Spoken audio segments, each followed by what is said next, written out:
सर्वसाधारणपणे कुठल्याही शहरात पाऊस झाला की नद्यांना पूर येतो, पण पुण्यात जरा हल्ली उलट सुरू झालेलं आहे। पुण्यात पाऊस झाला की नद्यांना नाही तर रस्त्यांना पूर येतो। मी आता जो समोर पाठीमागचा जो रस्ता आहे, मी गणेशला सांगेल दाखवायला, मग ही समोरची नदी ही दुथडी भरून वाहण्याऐवजी हा रस्ताच भरून वाहतो।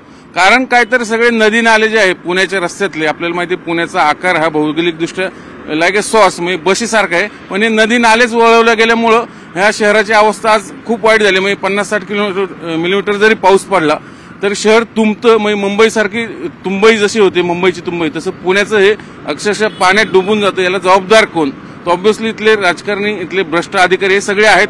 पण का झालं असं, या सगळ्याचं अधिक विश्लेषण जाणून घेण्यासाठी आपल्यासोबत माजी सनदी अधिकारी महेश झगडे सर आहेत। आणि विशेष म्हणजे त्यांनी पुणे आयुक्त पदाचा कार्यभार सांभाळला, त्या काळात हे जे भ्रष्ट अधिकारी होते त्यांना एक शिस्त लावली होती। आपण सरांकडनं जाणूया, सर आताही जरी रिटायर असले तरी चळवळीत सक्रिय असतात, नेहमी सामाजिक असेल, पर्यावरणीय असेल, ह्या सगळ्या गोष्टी ते पुढाकार घेऊन आपली मतं मांडत असतात, काही सुधारण्यासाठी प्रयत्न। सर स्वागत तुमचं न्यूज 18 लोकमध्ये। पहिल्यांदा सांगा, म्हणजे तुम्ही आयुक्त होते तेव्हाचं पुणे, आत्ताचं पुणे, म्हणजे हे गेली फिनोमेनन जर बघितलं पावसाचं, साधारण 2016 पासून असं आपल्याला चित्र बघायला मिळतं। एक 50-60 मिलीमीटर जरी पाऊस झाला की पुणे तुंबतं। कोण जबाबदार आहे याच्यामध्ये? खरं म्हणजे की सिंगल हँडेडली प्रशासन जबाबदार आहे, याच्यामध्ये मी लोकप्रतिनिधीला जबाबदार धरणार नाही। आणि हा रोग जो आहे, हा रोग फार जुना आहे आणि हा मानवनिर्मित रोग आहे, हे काही निसर्गामुळे झालेलं नाही आहे। याच्यामध्ये एक आहे की जे इथे पाऊस पडतो हा सहस्रावधी वर्षापासून इथे पुण्यामध्ये जो पाऊस पडतो तेवढाच पडतो आहे, आणि त्या पावसाच्यामुळे जे काही संकट निर्माण होतं ते होऊ नये म्हणून तशा पद्धतीचं नियोजन करणं, शहराचं नियोजन करणं गरजेचं आहे। आता याच्यामध्ये फार सिंपल गोष्ट आहे, आधी साधी गोष्ट आहे की ब्रिटिश काळापासून प्रत्येक गावाचे गाव नकाशे आहेत, जसं सातबारा असतो तसे नकाशे असतात, आणि या सर्व नकाशामध्ये पाण्याचे स्रोत अतिशय छोट्याशा नालापासून ते मोठा नाला नदीपर्यंत जातो, ते स्रोत त्याच्यावरती मॅपवरती दाखवलेले असतात। ज्यावेळेस शहराचं नियोजन होतं त्यावेळेस हे पाणी, नदी, नाले, जे नाल्याचे स्रोत आहेत, पाण्याचे स्रोत आहेत, नाले आहेत, हे खरं म्हणजे की नियोजनामध्ये ते तसेच ठेवले पाहिजेत। आणि पाण्याचा किती पाऊस पडला तरी ते तशा त्या नाल्यामधूनच ते पाणी नदीला गेलं पाहिजे, आणि त्याच्या अवतीभोवती मग तुम्ही नियोजन केलं पाहिजे, रस्त्यांचं नियोजन केलं पाहिजे, इमारतींचं नियोजन केलं पाहिजे, किंवा अन्य इन्फ्रास्ट्रक्चर नियोजन केलं पाहिजे। चूक काय होते, आणि हे केवळ पुण्यातच नाही, अन्य अनेक शहरामध्ये असं झालेलं आहे, आपण मुंबईचं पण बघितलं की नियोजनामध्ये हे जे पाण्याचे स्रोत आहेत, नैसर्गिक नाल्याचे स्रोत आहेत, त्याच्या खरं म्हणजे की बरेचसे बुजवले गेले, नियोजनामध्ये धरले नाहीत ते, आणि नाले तिथे हे त्याच्यामध्ये नैसर्गिक जो प्रवाह होता तो अडवला गेला। काही ठिकाणी काय झालं की ते नकाशामधूनच काढण्यात आले, काही ठिकाणी त्या नाल्यावरती रस्ते धरण्यात आलेले आहेत, काही ठिकाणी इमारती धरण्यात आलेल्या आहेत, आणि ज्यावेळेस थोडा जरी पाऊस पडला तर मग ते पाणी अडवलं जातं, आणि जसं की नैसर्गिकरित्या ते नदीला जायचं ते होत नाही, आणि मग तुमचे रस्तेच हे नाले बनतात। रस्ते नाले बनतात म्हणजे ते पूर्वी तिथे नाले होतेच, त्यामुळे नैसर्गिक पाणी तिथे वाहतच। त्यामुळे हे सगळं हे खरं म्हणजे अनियमितता नाही आहे, हे प्रशासनाचं पाप आहे। नियोजनामध्ये त्यांनी चुका केल्या आणि नंतर त्याच्या अंमलबजावणीमध्ये चुका केल्या, आणि जशी जशी लोकसंख्या वाढते, जसं FSI वाढतो, जसं रहदारी वाढते, त्याच्यामुळे हे पाण्याचे प्रवाह अजूनही संकुचित होत जातील, आणि हे याच्यापुढे याचं जे संकट आहे आणखी गहरं होत जाणार आहे। मी त्याविषयी आयुक्तांशी आम्ही बोललो, तर मी एकूण प्रशासनाचा सूर असा आहे की आता निसर्गच कुठेतरी पाऊस जास्त पडतो, पावसाचं मिलीमीटर पहिला 50-60 मिलीमीटर, आता 100 मिलीमीटरच्या पुढे पाऊस पडतो, म्हणून ही परिस्थिती निर्माण। आमचे ज्याला आपण ड्रेनेज वॉटर जे असतं म्हणून पावसाळी पाण्याचे नाले त्यांची क्षमता 50 मिलीमीटर आहे, म्हणून हे असं होतं। तुम्हाला खरं वाटतं? हे सगळं धादात खोटं आहे। जे गेल्या हजारो वर्षापासून जो पाऊस पडतोय तो बाय अँड लार्ज तेवढाच आहे। हां, थोडे त्याच्यामध्ये वर्षानुवर्षे फरक पडतो, 10 वर्षाचा पावसाचा फरक असेल ते होतो, एखाद वर्षी जास्त पडतो, पण जो पाऊस पडतो त्याच्या आधारे खरं म्हणजे की स्टॉर्म वॉटर ड्रेन तयार केले पाहिजेत। आता पुणे शहरामध्ये किती स्टॉर्म वॉटर ड्रेन आहे, त्यांची किती कॅपॅसिटी आहे, किती बुजवलेले गेले आहेत, नाल्यामुळे किती पाणी तयार होतं, याचा अभ्यास करून केलं पाहिजे। त्यामुळे निसर्गाला अजिबात दोष देण्यात अर्थ नाही आहे। दोष ह्या चुकीचं नियोजन आणि चुकीची अंमलबजावणी याच्यासाठी आहे। आता हे चुका काय झाल्या ते शोधून काढण्यासाठी, रोग काय आहे ते शोधून काढण्यासाठी मी आयुक्त असताना असं प्रपोज केलं होतं की एक रिटायर्ड हायकोर्ट जजची आणि एका रिटायर्ड IAS अधिकाऱ्याची नियुक्ती करावी, त्यांनी तो अहवाल द्यावा आणि त्याच्यामुळे मग पुढे काय चुका होऊ नयेत किंवा झालेल्या चुका कशा दुरुस्त करण्यात येऊत आणि लोकांना कसा त्रास व्हावा, कमी व्हावा, अशा पद्धतीने एक प्रस्ताव दिला होता. पण त्यावेळेस तो नाकारण्यात आला. तो मला असं वाटतं की आताही वेळ गेलेली नाही आहे. हे सगळं दरवर्षी घडतं. अनेक वेळेस जीवितहानी सुद्धा घडते. आपण 2019ला 17-18 लोक गेलेले आहेत वेगवेगळ्या घटनांमध्ये. त्यामुळे आता कधी काय होईल माहीत नाही. त्यामुळे मला असं वाटतं की पुणेकरांनी आता पुन्हा एकदा की कुणी चुका केल्यात, काय केल्यात त्याच्यामध्ये न जाता की याच्यामध्ये भविष्यात अशा काही घटना घडू नयेत यासाठी काय सुधारणा करणं शक्य आहे याच्याकडे लक्ष देणं गरजेचं आहे. आणि प्रशासनाने केवळ निसर्गावरती हे याचा दोष न देता आपण काय करू शकतो याकडे लक्ष दिलं पाहिजे. खरं तर सर कुठल्याही शहराची ज्यावेळेस ड्रेनेज सिस्टीम असते त्याचे एक नकाशा असतो, आराखडा असतो स्ट्रॉंग वॉटर ड्रेनेजचा. आम्ही त्याविषयी सर प्रशासनाकडे ह्या गोष्टी तपासण्याचा प्रयत्न केला, विचारणं आहे का, तर कुठंच काय दिसत. प्रत्येक वार्डामध्ये त्या नगरसेवकाने आपल्या पद्धतीने ते बांधून घेतले, पुढच्या वार्डात तसंच सोडून दिले. मग खाली जे कनेक्टिंग व्हायला, इंटर कनेक्टिंग व्हायला पाहिजे, थेट नदीला येऊन मिळायला पाहिजे, ते कुठंच दिसत नाही. हे मग कोणाचं दोष आहे? यामध्ये खरं म्हणजे की हे बऱ्याचशा गोष्टी माहितीच्या अधिकारामध्ये जनतेला, कारण हे जनतेचं राज्य आहे, हे काही प्रशासनाचं राज्य नाही आहे किंवा लोकप्रतिनिधीचं राज्य नाही, हे जनतेचं राज्य आहे. आणि जनतेला हे माहितीच पाहिजे की त्यांच्या भागामध्ये स्टॉर्म वॉटर ड्रेनचं जाळं काय आहे, नेटवर्क काय आहे, ते सेक्शन 4 खाली त्यांनी वेबसाईटवरती टाकलं पाहिजे. मागण्याची काही गरजच नाही आहे. आणि जर काही चुकून तिथे समजा नसेलच काही, आणि माझ्या माहितीप्रमाणे अनेक ठिकाणी हे स्टॉर्म वॉटर ड्रेनचं नेटवर्क तुटलेलं आहे किंवा त्याची वाहन क्षमता कमी आहे किंवा त्याच्यामध्ये जिथे नाले तर केबल टाकले सर त्याच्या आता सिंहगडच्या पु ल देशपांडे. आपण जर त्याच्या फार खोलात गेलो तर फार भयानक परिस्थिती येईल. आणि म्हणूनच प्रशासन कधी ती भयानक परिस्थिती आहे ते आणणार नाही समोर. त्यामुळे त्रयस्थ इन्क्वायरी समितीकडून ती आणावी आणि कुणाला शिक्षा करण्याऐवजी याच्यावरती उपाययोजना काय आहे हे खरं म्हणजे याच्याकडे बघणं गरजेचं राहील. सर खरं तर पहिलं शहराचं म्हणजे ज्याला आपण डीपी प्लॅन बनवताना एक सिस्टीम होती, म्हणजे नाले वळवताना किंवा त्याची अलाइनमेंट चेंज करताना जनरल बॉडी किंवा ते हे होत नव्हतं. पण हल्ली ते सिटी इंजिनियरचाच अधिकार बनवून गेलेत. मग आतापर्यंत माहितीनुसार अशी मिळते, म्हणजे प्रशांत जगताप माजी मावळ यांनी सांगितलं 47 ठिकाणी नाल्यांची अलाइनमेंट बदलली गेलेली आहे. मी असं जर असेल तर शहर मग काय बोलायचं नाही. आपण याच्यामध्ये केवळ नाले वळवले 47 ठिकाणी हेच बघतायत. मी खरं म्हणजे की ज्यावेळेस अशीच पूर परिस्थिती आली होती 2010 मध्ये, तर एका नाल्यामध्ये मी तुमच्या बावधनपासून ते नदी पात्रापर्यंत सिटी इंजिनियर पासून सगळ्या अधिकाऱ्यांना घेऊन त्या नाल्यामधून चाललो आणि काय काय चुका आहेत ते दाखवल्या. त्यामुळे केवळ नाले वळवलेले नाहीत, नाले बुजवलेले आहेत आणि नाले तिथे त्यांचं अस्तित्व मिटवलेलं आहे. काही ठिकाणी वळवलेलं आहे, काही ठिकाणी इमारतीच्या खालून नाल्याला तिथे प्रवाह दिलेला आहे. अशा भयानक गोष्टी आहेत. काही नाल्यांची मध्ये चेंबर्स बनवले आहेत मोठे मोठे, त्यांची वहन क्षमता कमी केलेली आहे. अशा खूप गोष्टी आहेत. त्यामुळे 47 आकडा नाही, मला वाटतं की हा आकडा खूप मोठा आहे की नाले यांचं अस्तित्व नाकारणं, नाल्यांच्यावरती इमारती अलाव करणं, नाल्यांच्यावरती रस्ते अलाव करणं आणि ह्या सगळे प्रकार आहेत ते प्रचंड मोठे असतील.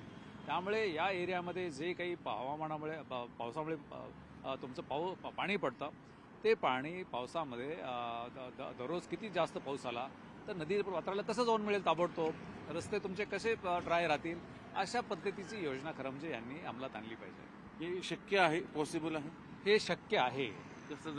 मला याच्यासाठी शक्य असं आहे की याच्यामध्ये चुका काय झाल्या आहेत की आपण ज्यावेळेस एखादा रोग होतो त्यावेळेस त्याचं निदान करतो की माझ्या रक्तामध्ये हिमोग्लोबिन किती आहे, काय आहे, आणि मग आपण त्याच्यात हे करतो. आता खरं म्हणजे की भयानक परिस्थिती जरी असली तरी त्यातल्या त्यात काय करताना शक्य आहे. आणि त्याच्यामुळे मग तुम्हाला तिथे स्टॉर्म वॉटर ड्रेनची सिस्टम काही ठिकाणी मोठ्या करावे लागतील का, किंवा वळवलेले नाले किंवा बुजवलेले नाले जे असतील त्या नाल्यांच्या दृष्टीने मग काही बाकीचं बाजूला काही त्याच्यामध्ये पाण्याला वाट मोकळी करून देता येणं शक्य आहे का, याचा विचार करावा लागेल, अभ्यास करावा लागेल. हा प्रश्नच नाही आहे आणि काही चुका झालेल्या नाही आहेत. हे जोपर्यंत आपण म्हणत राहू तोपर्यंत त्याच्यावरती काहीही तुम्हाला त्याच्यामध्ये दिलासा मिळणार नाही. खरं तर सर दरवर्षी पावसाळा आला की असे जे वॉटर बॉडी जिथं पाणी साचतं याची संख्या मोजली जाते, अहवाल तयार केला जातो. मग गेल्या वर्षी मला आठवतं एक समिती नेमली, एक 150 ठिकाणं अशी शोधली गेली. आम्ही अभ्यास करून उपाययोजना करू असं पालिका प्रशासन सांगितलं, पण पुन्हा वर्षानंतर आहेत तेच हेरे माझ्या मागल्या. याच्यामध्ये असं आहे की प्रशासनाला माहिती असते की पब्लिक मेमरी जे असते ती फार शॉर्ट असते आणि त्यामुळे लोक विसरतात. त्यामुळे हे प्रशासनाचं फावत म्हणून, पण कायद्यामध्ये पब्लिक मेमरी शॉर्ट आहे हे कायद्यांना सुद्धा मान्य आहे. त्यामुळे महाराष्ट्र म्युनिसिपल कॉर्पोरेशन ऍक्ट जो 1949चा त्याच्यात कलम 94 दिलेला आहे. त्या कलम 94 मध्ये की इत्तमभूत जी काही कामं केलेली आहेत त्याचा सगळी माहिती त्या ह्याच्यामध्ये द्यावी आणि त्याचा अहवाल दरवर्षी पब्लिश करावा. हा पुण्यामध्ये होतो का पब्लिश? तर माझ्या माहितीप्रमाणे हा पब्लिश होत नाही आणि झाला तरी ते फार जुजवी माहिती दिली जाते. हा जर अहवाल पब्लिश झाला तर आपण सांगता त्याप्रमाणे किती त्यांचे पाण्याचे तिथे धक्के साचलेले होते, किती ठिकाणी प्रवाह अडला गेला होता आणि किती होती प्रत्यक्षात कामकाज झालं हे त्याच्यामध्ये निष्पन्न होईल. त्यामुळे मला वाटतं की दरवर्षी हा जर अहवाल पब्लिश झाला तर बऱ्याचशा गोष्टी समोर येतील. दुसरा एक विषय, आज तुम्ही हे सगळ्याचं मूळ कुठेतरी मला वाटतं भ्रष्टाचार आहे. भ्रष्ट अधिकारी सगळी सिस्टीम करप्ट करतात. त्यातनं आज तुम्ही एक नवीन मागणी केलेली की हे जे वर्षानुवर्षे ठाण मांडून पालिकेत बसलेले, मग उदाहरण देईल मी तुम्हाला, सिटी इंजिनियर गेली 20 वर्ष एकाच पदावर आहेत, तेच आहेत. मग काही बोलायला गेलं की मग संघटनांचा दबाव, ह्या सगळ्या गोष्टी होतात. हे कसं बदलावं कसं? याच्यामध्ये काय आहे की सुप्रीम कोर्टापासून बरेचसे मोठे मोठे निर्णय आलेले आहेत, लँडमार्क निर्णय आलेले आहेत आणि महाराष्ट्र शासन सुद्धा कायदा केलेला आहे की एकेच ठिकाणी 3 वर्षापेक्षा जास्त त्याचं टेन्युअर असू नये. तर त्याला वेगळी कारण आहेत. अण्णा हजारेंनी आंदोलन केलं होतं की लोकांचे लागेबांधे तयार होतात असं अण्णा हजारेंचं म्हणणं होतं आणि त्याप्रमाणे मग भ्रष्टाचार वाढतो. मला त्याच्यामध्ये जायचं नाही. पण तो कायदा आला आणि दर 3 वर्षांनी मुख्य सचिव लेव्हलच्या पदाच्या सुद्धा बदल्या होतात, कारकुनाच्या पदाच्या सुद्धा बदल्या होतात. आणि पण हा जो कायदा आहे तो महानगरपालिकांना लागू झालेला नाही. जरी लागू केला तरी ते एम्प्लॉईज जे आहेत ते त्या महानगरपालिकेचे एम्प्लॉईज राहतात. आमची अशी मागणी आहे की जिथे आता महाराष्ट्राचं आणि देशाचं नागरीकरण मोठ्या प्रमाणात होत आहे आणि प्रशासन हे नागरिक क्षेत्रामध्ये मोठ्या प्रमाणात वाढतं आहे, त्यामुळे जसं की UPSC आणि MPSC हे प्रगल्भ अधिकारी आणि कर्मचारी यावेत आणि ते तटस्थ भूमिकेतून चांगलं काम करावेत आणि त्यांनाही 3 वर्षाचे बदलीचे नियम लागू व्हावेत. म्हणून वर्ग 1 आणि वर्ग 2च्या अधिकाऱ्यांचं सेपरेट असं कॅडर असावं महाराष्ट्रभर नगरपालिकांच्यासाठी, महानगरपालिकांच्यासाठी आणि त्यांच्या बदल्या, त्यांची नियुक्ती सुद्धा महाराष्ट्र पब्लिक सर्व्हिस कमिशनकडून व्हावी आणि त्यांच्यासुद्धा बदल्या पूर्ण महाराष्ट्रभर व्हाव्यात अशी आम्ही राज्य शासनाकडे मागणी केलेली आहे. राज्य शासन पॉझिटिव्ह सकारात्मक प्रतिसाद दिला असं वाटतं. आता हा विषय खरं म्हणजे की आम्ही मागणी तर केलेली आहे, पण हा विषय खूप जुना आहे. खूप वर्षांपासून हा विषय चालू आहे. त्याच्यावरती प्रस्ताव पुढे जातो, परत तो मागे येतो, पण तो याच्यावरती काही अंतिम स्वरूप काय त्याला आलेलं नाही. आता त्याचं पुढे काय होईल हे मला माहिती नाही.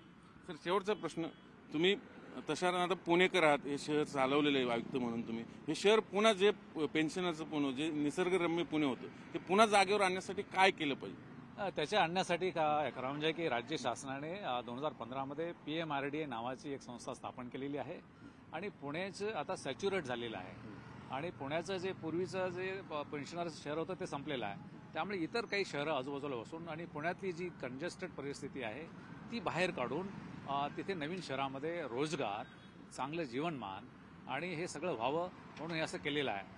PMRDAने तसं केलंय की नाही तर हे आपल्याला बघावं लागेल आणि त्यांचा प्लॅन जो DP प्लॅन पब्लिश झालेला आहे त्याच्यावरून जर त्याच्यावर आपण जर थोडंसं लक्ष 15 वर्ष DP प्लॅन पुण्याचा PMRDAचा DP प्लॅन जर आपण बघितला तर मला वाटतं त्या DP प्लॅनमधून जे काही पुण्यासाठी करण्याची गरज होती त्याच्यामध्ये काही झालेलं दिसत नाही. फक्त आरक्षण उठवणं आणि टाकणं आपल्या सोयीने एवढंच होतं. DP PMRDAच्या DP प्लॅनला मी DP प्लॅनच म्हणत नाही.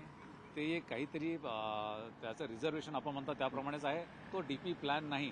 3 प्रकारचे DP प्लॅन असतात. एक सिटी DP असतो, जिल्ह्यासाठी जिथे जास्त वाढ होत नाही तिथे रिजनल प्लॅन असतो आणि मेट्रोपॉलिटन एरियासाठी मेट्रोपॉलिटन डेव्हलपमेंट प्लॅन असतो. मला वाटतं की PMRDAने जो ड्राफ्ट प्लॅन केलेला आहे तो तर सिटी डेव्हलपमेंट प्लॅन नाही आहे, तो रिजनल नाही आहे आणि मेट्रोपॉलिटन तर अजिबातच नाही आहे. त्यामुळे मला वाटतं की पुण्याची ही जी दुर्दशा आहे ती अशीच कायमस्वरूपी पुढे चालू राहील. मी खरं तर आता मुलाखतीच्या शेवटच्या टप्प्यात येतोय. पुन्हा एकदा तुंबू नये याच्यासाठी एक कुशल प्रशासक म्हणून तुम्ही प्रशासनाला आणि शासनाला काय सल्ला द्या? मी यापूर्वीही सल्ला दिला होता 2010मध्ये आणि त्याच्यावरती काम सुरू केलं होतं. मी तो सल्ला राहील की हे जे काही घडलेलं आहे याचं त्रयस्ताकडून याचे मोजमाप करावं, त्याची चौकशी